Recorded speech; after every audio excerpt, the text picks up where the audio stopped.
Oui,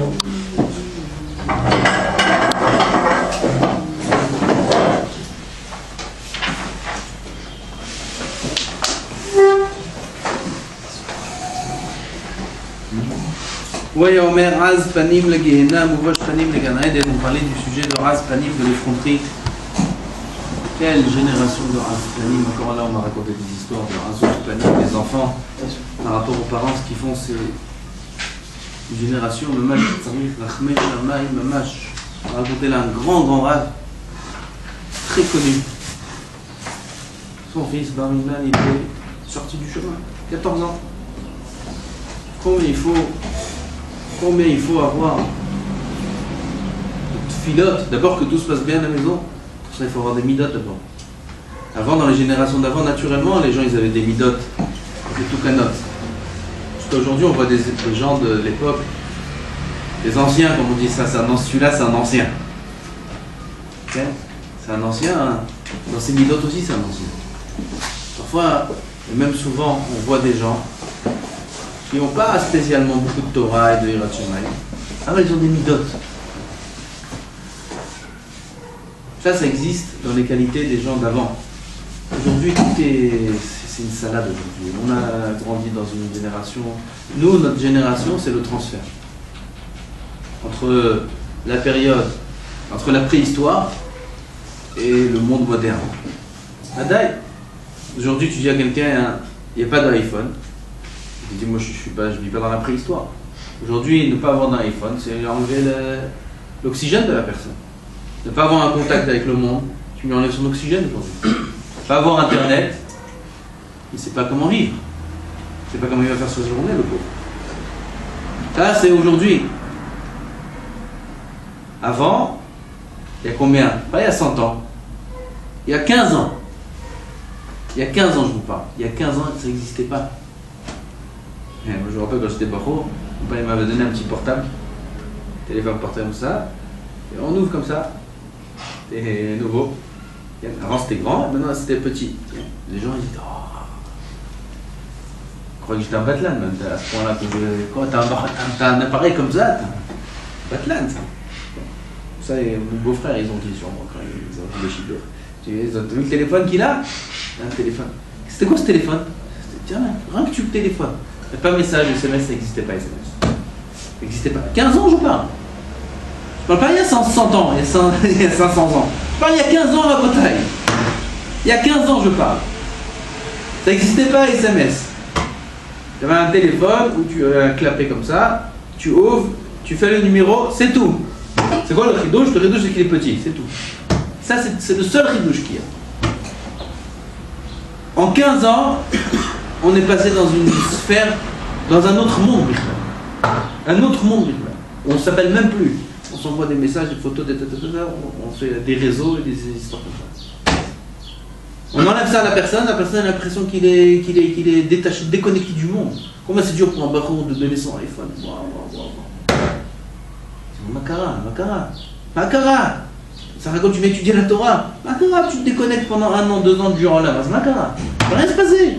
C'est dur, comment? Un match. Pas je suis pas mes zamzel, je sais que c'est dur. Je vois combien c'est dur. Combien c'est débile que ce soit dur. À ce pitom, on est dans une génération où le dôme il est aspanim. Il est effronté. Pourquoi? Tout est ouvert. Tout est ouvert. Tu peux faire ce que tu veux dans ce dôme. Avant, tu ne pouvais rien faire. Là, tu peux faire ce que tu veux. Aval aspanim la gehenam, on a vu une machloket tanaïm, Rabbi Yoshua Omer, celui qui est effronté, c'est Ben Nida. Rabbi Akiva il dit, celui qui est effronté, c'est un mamzer ou Ben Nida. Rabbi Eliezer il dit mamzer, Rabbi Yoshua Ben Nida, Rabbi Akiva il dit les deux. Sheba'a la vie, vaya be'azut, on a fait tout ça.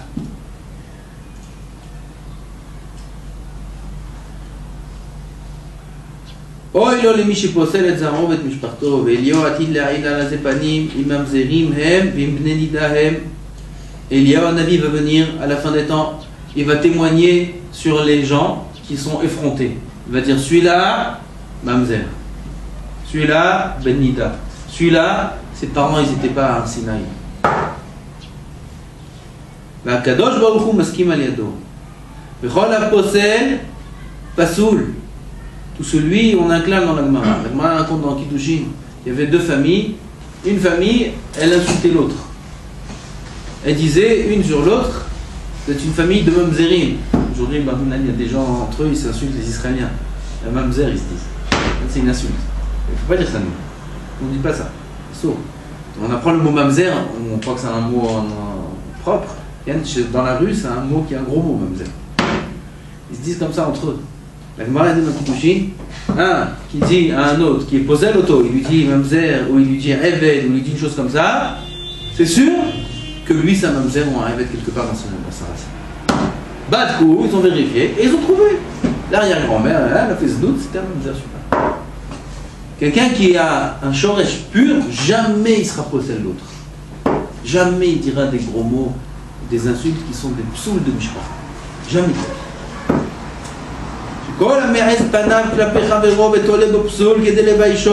Tout celui qui est effronté et qui dit à son prochain que c'est un mamzer ou une chose pareille,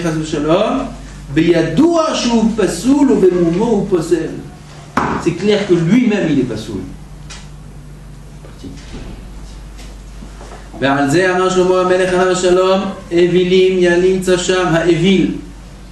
Ha'evil c'est l'imbécile, le bête. Hadavar ka'ou sheba'adam מזכיר עליו. מזכירו עליו. ובין נשארים רצון לא יזכיר חברו כי אם בשבח שיש בו. L'imbécile, qu'est-ce qu'il va faire? Il va chercher le mal chez l'autre et il va lui dire son mal. Il a un peu de gava, il va dire gavdan, il va chercher le psoul chez l'autre. Ça c'est l'imbécile, c'est sa façon de voir. Le chacham, le yachar, qu'est-ce qu'il va faire? Il va voir que le bien chez l'autre. On a vu, le Rabbeinu Yonah, il a dit plus haut, que ça c'est un examen, Badou comme nous il a dit, pour savoir l'homme s'il est tzaddik ou rachat, qu'est-ce qu'il dit sur son prochain. Si à chaque fois quand il voit les gens, il voit le mal chez l'autre, béadoua que c'est pas un tzaddik. Si quand il voit les gens, alors il voit pas systématiquement le mal, mais il voit le bien et il dit du bien sur les autres, c'est yadoua, c'est vadaï que cet homme-là c'est un tzaddik. Il a dit c'est testé, vadaï badou comme nous c'est le tir. וכעניין שאמרו על שני אנשים שהיו עוברים בדרך פגעו בנבלה אחת. Deux personnes, on a raconté ça plusieurs fois, Chorot Alavot et la Mensa. Ils marchaient dans le chemin et ils ont vu une nevela, une bête morte. Tipesh amar kama mesurechet nevela zouch. Qu'est-ce que ça sent mauvais? On n'a pas de névélotes ici. On n'a pas. Aval, ceux qui ont senti des névélotes, mais ça sent mauvais. On peut sentir ça quand on va avoir des shritas. Un shrita là-bas, et encore, il ne reste pas longtemps les névélotes là-bas. Ah ben, ça sent une odeur très forte, très dure à supporter.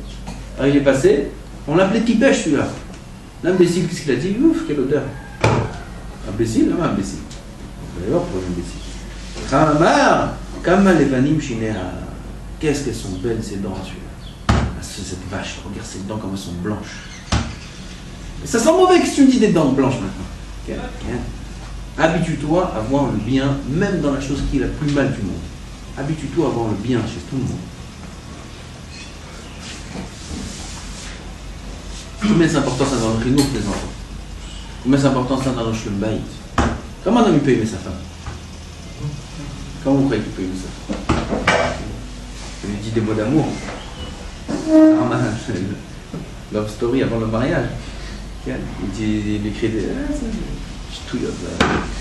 Après le mariage, tout ça tombe à l'eau.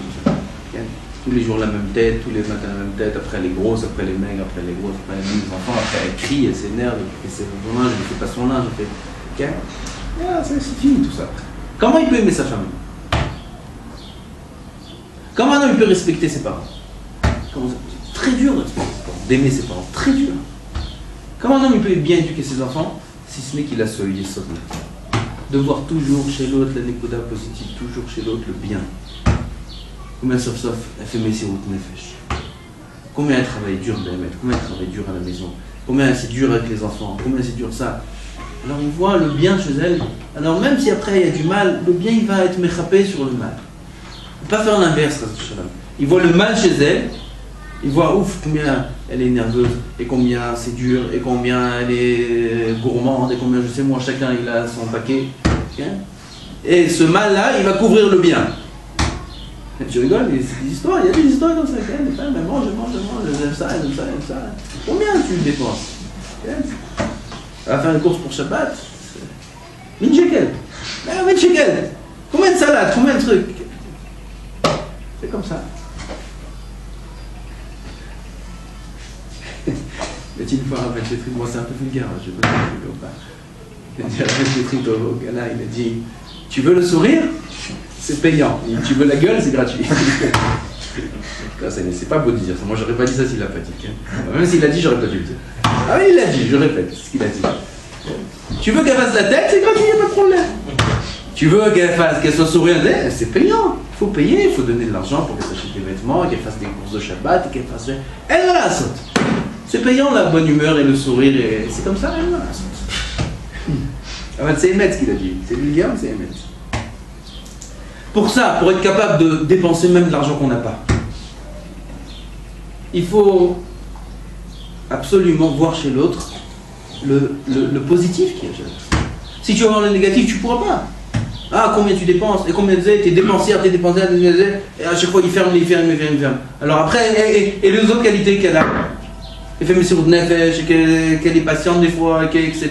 Nouma, ça c'est pas bien ça? Oui, il n'arrivera pas à le voir. Pourquoi? Parce qu'il a l'habitude de voir le mal. Il faut faire l'inverse. Regarde combien elle fait Messirut Nefesh. Regarde comment elle s'occupe des enfants. C'est Kochot, c'est ce qu'elle peut faire. Elle t'a amené des enfants. Bichia, ce qu'il a dit à Bichia. Daï lano. Shemegadlot, banenu la Torah, matzilot otanu minachet. Il avait une femme qui était très dure, très dure. Ses élèves, ils savaient, tout le monde savait. C'était pas dans sa maison. Aujourd'hui, il y a des problèmes de Shlom Bayit, c'est dans la maison, ça. Souvent. Les gens, ils savent pas, ils voient le couple magnifique. Lui, même ses élèves, ils savaient combien sa femme était dure. Ça montre combien elle devait être dure. Hein. Un Rav, il a des élèves, et ses élèves, ils savent comment ça se passe chez lui, c'est que ça doit crier fort. Okay. Il savait ses élèves combien il était dur. Et quand même, quand il allait au show, il prenait un objet, il lui achetait, il l'enveloppait avec un beau cadeau. Ses élèves lui disent, va, calme, ben nous. Tu lui achètes un cadeau, ça va. Tu vas l'envelopper, et tu vas commencer à mettre un petit fil rouge comme ça, et un petit mot, mais lama. Elle est dure, cette femme-là. Dure. Daïlano, ça me suffit. Si elle me sauve de la Avera, un homme sans femme, il est voué à la Avera. Et elle fait grandir nos enfants dans la Torah. Elle leur change les couches, elle leur donne à manger. Si elle ne donne pas à manger, elle ne change pas les couches, qu'est-ce que tu vas faire? Qu'est-ce que tu vas faire? Tu vas aller au collège? Tu vas aller au travail? Tu vas être une bonne. Elle change les couches, elle donne à manger, elle se lève la nuit, elle fait le biberon, etc. Daïlan! Il a réussi à t'offrir cette nekuda positive, et à travers cette nekuda positive-là, il a effacé tout le négatif. Maintenant qu'on lui achète un cadeau, il lui achète un cadeau de bon cœur, il lui prend un papier cadeau, il lui fait un beau cadeau, même si c'est une femme très dure. Il y avait des tzadikim, leur femme, elle était tellement dure que les gdolim de la génération, ils les suppliaient de divorcer. Divorce, donne-lui le guet. Il dit je veux, mais elle se sauve à chaque fois que je te donne le guet. Pour donner le guet à la femme, il faut lui donner le guet dans la main. On peut, Baal Kocha, selon certains svarot, lui jeter même dans les 4 amot. Elle se sauvait pour pas qu'il lui jette le guet dans les 4 amot. Ça bien qu'il a dit, on raconte, quelqu'un il est venu lui parler à cette femme. Elle lui a dit écoute, tu es avec un tzaddik, c'est un tzaddik, il faut faire attention. Chaz v'shalom, il y a le Gehinam, il y a le Gan Eden, t'es trop dur, il faut que tu acceptes le guet, etc. Pourquoi tu veux pas divorcer de lui? Il dit parce que c'est un tzaddik, je l'aime, je veux pas me lâcher. C'est un tzaddik, elle est consciente de ça, tzaddik, elle va pas lâcher. Enfin, elle est très dure. Beaucoup de tzaddikim comme ça, ils ont eu des femmes très très dures. Et quand même, ils ont vécu B'Shlom Bayit, Chazonish et Rabbi. Il y avait une femme très dure, elle n'avait pas d'enfant, elle lui a pas amené d'enfant. Il n'a jamais divorcé de sa femme. Elle lui faisait des choses très dures, que pendant une longue période de sa vie, il recevait des gens par la fenêtre de sa chambre. Parce qu'elle ne permettait pas que les gens viennent nous voir. On en a des conseils. Jamais on a entendu chez le Chazonish des problèmes de Shlom Bayit. Jamais on a entendu le Chazonish qui s'est plaint ou qui a essayé de donner le guet. Jamais. Qui bête là-bas. Vadaï, qu'il aimait sa femme. Sinon, c'est une femme sous-noire, la Khalek, on n'a pas le droit de vivre avec elle. Et ils ont vécu avec elle. Comment c'est possible si ce n'est que ce là. Pareil dans le chinour des enfants. Les enfants, il y a des enfants, ils sont durs. Ils sont très durs. quand on a des enfants durs, on n'a pas envie d'être patient avec eux. Bien dur, on est à la française, et ben on prend le martinet. Comme on nous a appris, on enseigne nous aussi. Okay? On est dur comme ça, on a des règles dures comme ça. Pas saoul. Comment un homme il peut avoir envie d'éduquer son enfant même s'il est dur? Comment? Même s'il fait des bêtises, même s'il ne fait pas sa volonté, comment? On trouve quelque part, sauf qu'il a un bon cœur, il a un bon fond. C'est lui un tzaddik, c'est lui quelqu'un de bien.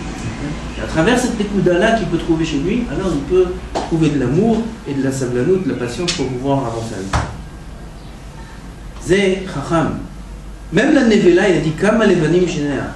Ve'u miderech musar ve'edut leven yesharim imo. ואינו מדבר בשבחו של עולם שלו, יזכיר שבחו של הקדוש ברוך הוא שמספיק מזותיהם לבריות. Le suite du verset, regardez cette mida là, pourquoi c'est tellement important de voir le bien chez tout le monde? Parce que celui qui ne va pas voir le bien chez l'autre, il ne va pas voir le bien même chez qui? Chez Boré Olam. Même chez Boré Olam, il ne va pas voir. Et ça, c'est le pire des choses. Et là, Omer qui t'aime en l'amour, c'est naturel. C'est naturel que je vois, c'est naturel que je mange, c'est naturel que je suis en bonne santé, c'est naturel. Bah, c'est normal.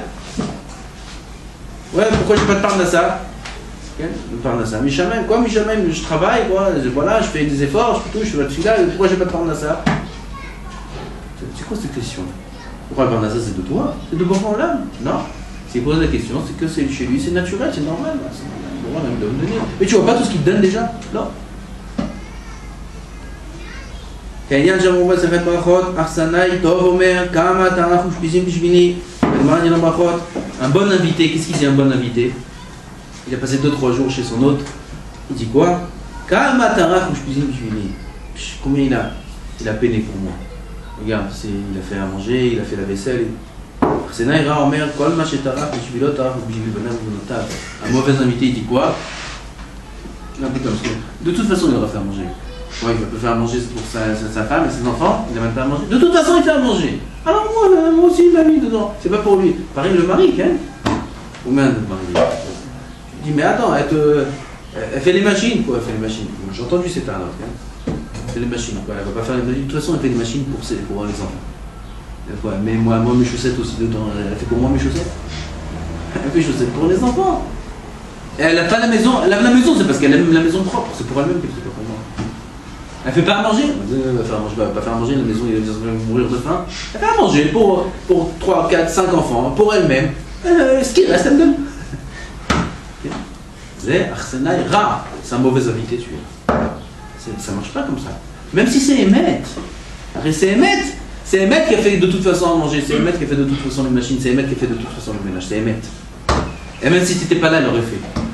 Après, t'as profité de ça. Ken, t'as profité. Kamata. Ça va dire que c'est pour toi qu'elle a fait. Et c'est c'est une façon de voir dans la vie. Sauf Adam Lamout. Tu vois? C'est clair. Sauf Adam Lamout. À la fin, un homme, il part de ce monde.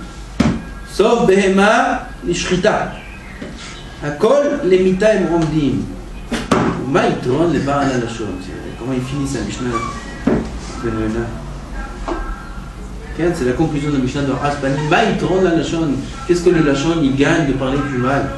Qu'est-ce que le Lachon il gagne de voir l'autre d'un œil négatif? Sauf Adam Lamita, qu'est-ce que tu crois que tu vas être éternel ici? Tu dis celui-là il est comme ça, celui-là il est comme ça. À la fin tout le monde parle ici. Ça s'en entend, mais à la fin tout le monde parle. Ma nafkamina de juger l'autre mal, à écart de faire sa avodat Hashem comme il faut, d'être le chesed, de faire du bien avec tous ceux qui sont autour de nous. זהו זה. Une petite annonce, tu prends.